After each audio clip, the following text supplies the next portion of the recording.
Hi പ്രിയമുള്ള സുഹൃത്തുക്കളെ, തെരഞ്ഞെടുപ്പ് കഴിഞ്ഞു.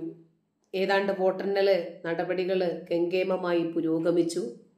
ഇപ്പോതാ പ്രധാനമന്ത്രി അടക്കമുള്ള എല്ലാ ആളുകളും സത്യപ്രതിജ്ഞയും കഴിഞ്ഞു.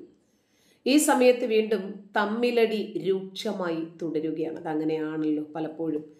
പശു ചത്ത് മോരിലെ പുളിയും പോയി, എന്നാലും പിന്നെയും അടിയും ബഹളവും തുടർന്നുകൊണ്ടേയിരിക്കും. ഒരു ചെറിയ കട്ടിങ് ഒന്ന് കാണുക. തെരഞ്ഞെടുപ്പ് വന്നപ്പോൾ നിങ്ങൾ പറഞ്ഞു, നിങ്ങൾ മാത്രമല്ല ചില ആക്രി ഇതുണ്ടല്ലോ നിരീക്ഷകന്മാരും അവർ വന്നിരുന്ന് പറയാണ്, സുരേഷ് ഗോപിയെ തോൽപ്പിക്കാൻ, തൃശ്ശൂരിൽ തോൽപ്പിക്കാൻ BJPയുടെ സംസ്ഥാന ഘടകം പരിശ്രമിക്കുന്നു. വൈകുന്നേരം നിങ്ങളൊക്കെ ചാനലിൽ വൈകുന്നേരം വന്നിരിക്കുന്നുണ്ടല്ലോ, കള്ളപ്പണിക്കർമാർ കുറെ ആൾക്കാർ അവർ വന്നിട്ട് പറയാണ്, എന്താ പറയുന്നത്, സുരേഷ് ഗോപിയെ തോൽപ്പിക്കാൻ സംസ്ഥാന ഘടകം ശ്രമിക്കുന്നു. ഇതിന് പണിക്കര് ഫേസ്ബുക്കിൽ ഒരു മറുപടി കുറിച്ചിട്ടുണ്ട്. അല്ലെങ്കിലും തമ്മിൽ അഭിപ്രായ വ്യത്യാസങ്ങളൊക്കെ ഉണ്ടാകും, അത് തുറന്നു പറയുകയും വേണം. അത് ഉള്ളിൽ കിടക്കുമ്പോഴാണ് എതിരാളിയോട് അമർഷം തോന്നുന്നത്, വൈരാഗ്യം തോന്നുന്നത്, വിരോധം തോന്നുന്നത്, ഇല്ലാതാക്കാനുള്ള ത്വരയുണ്ടാകുന്നത്. അതങ്ങ് പറഞ്ഞു തീർത്താൽ അതങ്ങനെ അങ്ങ് തീരും. എന്തായിരുന്നാലും പൊളിച്ച കുറച്ച് ഉള്ളിയുടെ ചിത്രവുമായി ശ്രീജിത്ത് പണിക്കർ പുറത്തുവിട്ട പോസ്റ്റ് ഇതാണ്. ഫേസ്ബുക്കിലൂടെയാണ് പുറത്തുവിട്ടിരിക്കുന്നത്. പ്രിയപ്പെട്ട ഗണപതി വട്ടജി, നിങ്ങൾക്ക് എന്നോട് നല്ല കലിപ്പുണ്ടാകും. മകന്റെ കള്ള നിയമനം, തെരഞ്ഞെടുപ്പ് കാലത്തെ കുഴൽപ്പണം, തുപ്പൽ വിവാദം, സ്ഥലപ്പേര് വിവാദം, ഇതിലൊക്കെ നിങ്ങളെ തള്ളിപ്പറഞ്ഞതിൽ നിങ്ങൾക്ക് നല്ല കലിപ്പുണ്ടാകും, സ്വാഭാവികം. സ്വന്തം അധ്വാനത്തിന്റെ ബലത്തിൽ സുരേഷ് ഗോപി തൃശൂരിൽ ജയിച്ചപ്പോൾ അതിൽ പ്രത്യേകിച്ചൊരു പങ്കുമില്ലാത്ത നിങ്ങൾ എന്തിനാണ് എന്നോട് എട്ടുകാലി മമ്മൂഞ്ഞ് കളിക്കുന്നതെന്ന് എനിക്ക് മനസ്സിലായില്ല.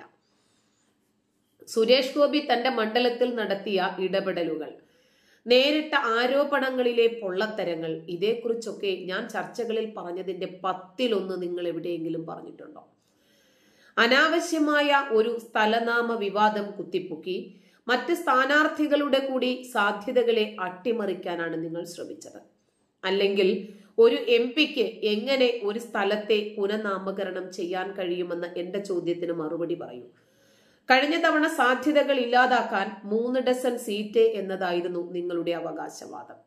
പാർട്ടിയിൽ വരൂ, പദവി തരാം, ഒപ്പം നിൽക്കൂ, സീറ്റ് തരാം എന്നൊക്കെ പറഞ്ഞപ്പോൾ പണിക്കർ കള്ളപ്പണിക്കരാണെന്ന് അങ്ങേക്ക് തോന്നിയില്ലേ? ആവും. രണ്ടും നിഷേധിച്ചത് എന്റെ നിലപാട്. നിങ്ങളെയൊക്കെ മനസ്സിലാക്കാൻ രണ്ടാമതൊന്നും നോക്കേണ്ടതില്ലല്ലോ. മനുഷ്യരെ വെറുപ്പിക്കുന്ന കുത്തിത്തിരിപ്പ് മാറ്റിവെച്ച് അവർക്ക് ഗുണമുള്ള കാര്യങ്ങൾ ചെയ്താൽ സുരേഷ് ഗോപിക്ക് കിട്ടിയ സ്വീകാര്യത നിങ്ങൾക്കും കിട്ടും. അല്ലെങ്കിൽ പതിവ് പോലെ കെട്ടിവെച്ച കാശ് പോകും.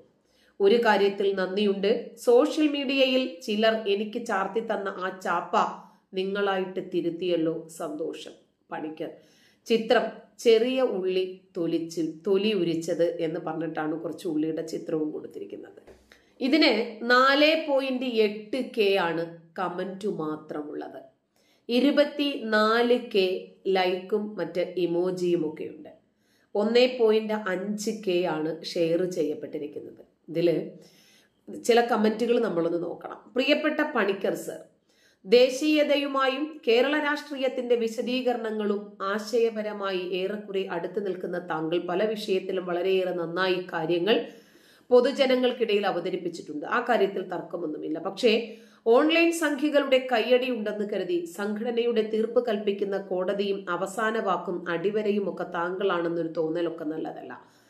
പൊതുവെ മാന്യനെന്ന മുഖമൂടിയുള്ളവർക്ക് കുത്തിത്തിരിപ്പും അനാവശ്യങ്ങളും പടച്ചുവിട്ട് പ്രചരിപ്പിക്കാൻ കഴിവേറെയാണ് എന്ന് കരുതി എന്തുമായിക്കളയാം എന്ന ധാരണയൊക്കെ മോശമാണ് കേട്ടോ. സുരേഷ് ഗോപി എന്നല്ല, കേരളത്തിൽ BJPയുടെ പഞ്ചായത്ത് തലത്തിൽ പോലും ഒരു തെരഞ്ഞെടുപ്പിൽ വിജയമുണ്ടായാൽ അത് ആ പാർട്ടിയുടെ ഉത്തരവാദിത്തപ്പെട്ടവരുടെയും വിജയമാണ്. തോൽക്കുമ്പോൾ അത് മുഴുവൻ സംസ്ഥാന അധ്യക്ഷന്റെ കുറവും, വിജയിക്കുമ്പോൾ അത് വ്യക്തിപരവും അധ്വാനവും. ഇതെന്തു മര്യാദയാണ് സാറേ? പിന്നെ ഗണപതി വട്ടം രാമക്ഷേത്രം പോലെ തന്നെയാണ് ഞങ്ങൾക്ക് കേരളത്തിലെ ചരിത്രവും. പാർട്ടിയുടെ സംസ്ഥാന അധ്യക്ഷന്റെ പ്രഖ്യാപനം പാർട്ടി പ്രഖ്യാപനമാണ്. അതിലെ തോൽവിയും വിജയവും എല്ലാം പാർട്ടി നോക്കിക്കൊള്ളും. പാർട്ടിക്കുള്ളിൽ ഇല്ലാത്ത വിള്ളലുകൾ കൃത്രിമമായി ഉണ്ടാക്കിയെടുക്കുന്നത് നിങ്ങളെപ്പോലെയുള്ള നീലക്കുറുക്കന്മാരാണ്. ഇന്ന് നിങ്ങൾക്കു വേണ്ടി കൈയടിക്കുന്നവർ ഒരു നാൾ ഇതൊക്കെ തിരിച്ചറിയും.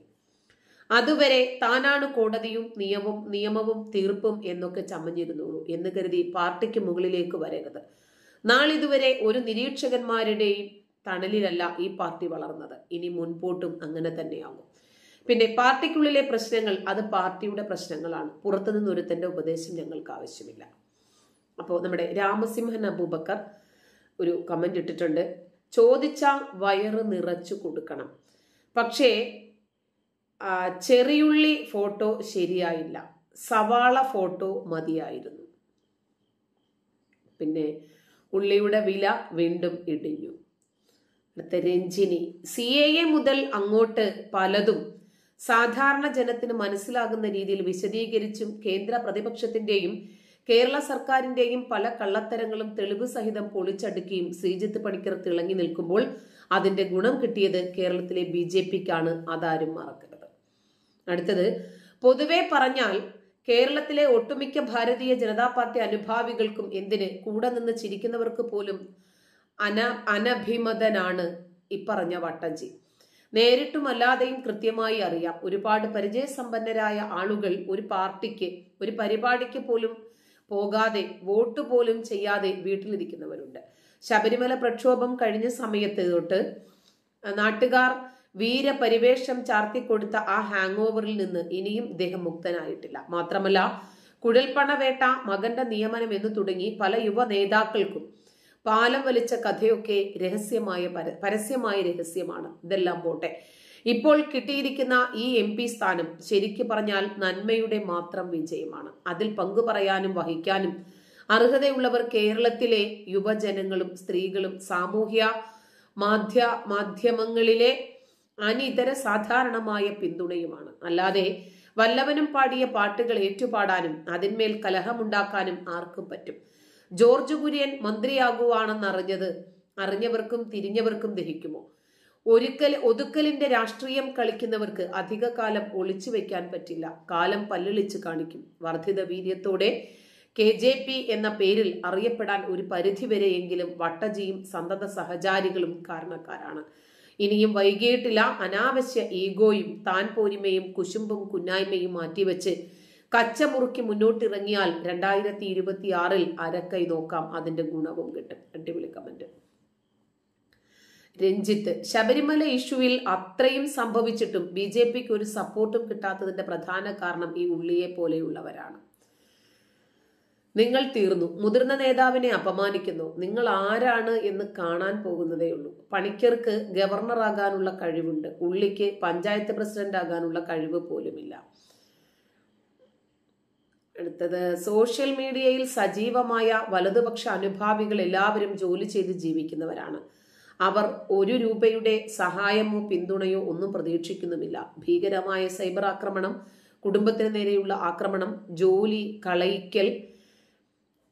കളയിക്കാൻ വരെയുള്ള ശ്രമങ്ങൾ, അങ്ങനെ നിരവധി പ്രതിസന്ധിയിലൂടെ കടന്നു പോകുന്നവരാണ് സോഷ്യൽ മീഡിയയിൽ വലതുപക്ഷത്തിന് വേണ്ടി നിലകൊള്ളുന്നവരിൽ ഏറെക്കുറെ എല്ലാവരും തന്നെ. തിരിച്ച് ഒന്നും കിട്ടില്ല എന്ന് അറിഞ്ഞിട്ടും സോഷ്യൽ മീഡിയ വഴി വലത് രാഷ്ട്രീയ പ്രചാരണം നടത്തുകയാണ് അവർ. അതേസമയം BJPയെ പിന്തുണച്ചാൽ നഷ്ടങ്ങൾ ഏറെയുണ്ട് താനും.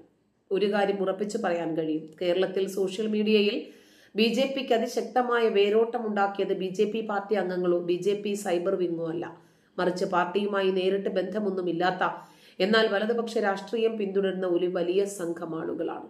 അവർ അധ്വാനിച്ച് ജീവിക്കുന്നവരായതുകൊണ്ട് തന്നെ പാർട്ടി സ്ഥാനമോ പദവിയോ ഒന്നും വേണ്ട. അതേസമയം അവർ പാർട്ടി അടിമകളാണെന്ന് കരുതരുത്. വിമർശിക്കേണ്ടതിനെ വിമർശിക്കും, അഭിപ്രായം തുറന്നു പറയും. അതിന് ഇത്രയും അസഹിഷ്ണുത കാണിക്കേണ്ട കാര്യമില്ല. വലതുപക്ഷ രാഷ്ട്രീയത്തെ പിന്തുണയ്ക്കുന്ന ക്വാളിറ്റിയുള്ള 100 കണക്കിന് ചെറുപ്പക്കാർ കേരളത്തിലുണ്ട്. അവരൊക്കെ എന്തുകൊണ്ട് BJPയിലോട്ട് വരുന്നില്ല എന്ന് ചോദിച്ചാൽ ഇതൊക്കെ തന്നെയാണ് കാരണം. നന്ദി.